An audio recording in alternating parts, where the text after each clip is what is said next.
up until this final season, whenever someone floats that "is Syrio still alive" theory to you, you've been like, maybe. But now that the show is over, I hear you're here to break hearts with some cold hard truths about Syrio Forel.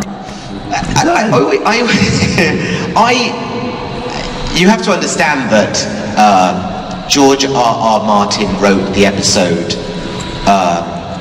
where I fight the Lannisters, or the Kingsguard.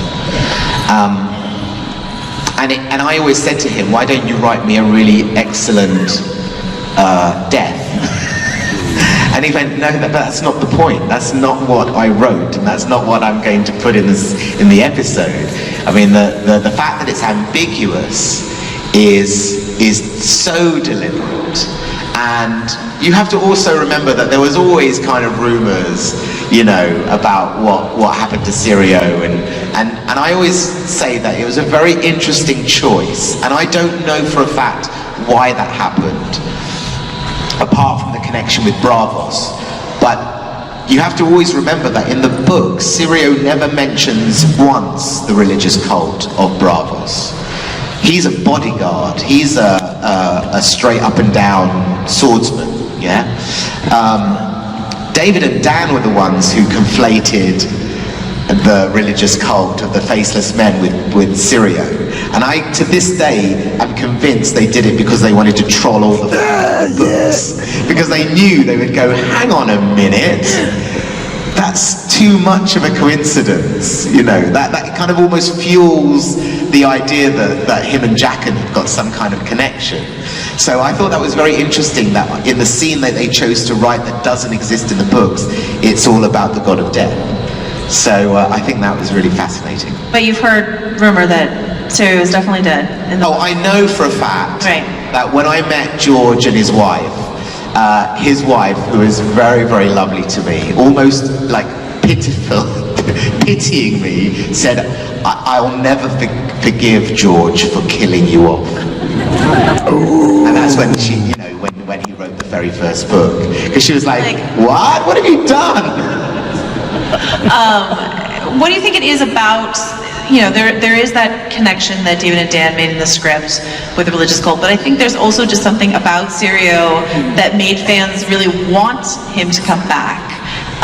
So aside from your amazing performance, which is a part of it, what do you think it is about Syrio that kept him alive so immediately in people's minds? I think great stories have always used the device of having an unconventional teacher teaching the young protagonist something very profound, which kind of kicks off their story.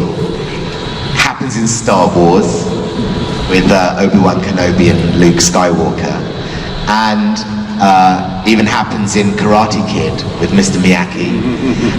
You can find it everywhere, and it's something that is really powerful. You know, the old teacher teaching the young pupil something that will, you know, help them in their quest. And I think it follows along the similar path. And the fact that you know, Ben Kenobi turns into a Force ghost is he's gone, but he's not really gone. And I think that the same thing happens with Syrio, in the sense that if Arya had seen his death, the trauma of it on a young girl might have changed how she remembers him. But the mantras that Syrio taught her, that she repeats over and over and continues to repeat in the books, yes, meant that by leaving it ambiguous, it kind of echoed.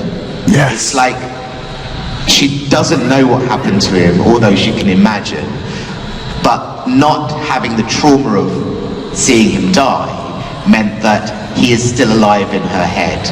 And as a story device, it works really, really well for the audience. And I think there aren't that many honourable characters, especially at the beginning of the books and the beginning of the story. So when you meet one, it's devastating to lose them. And it's the same that what happens to her father. And I think that's probably why people like that character so much.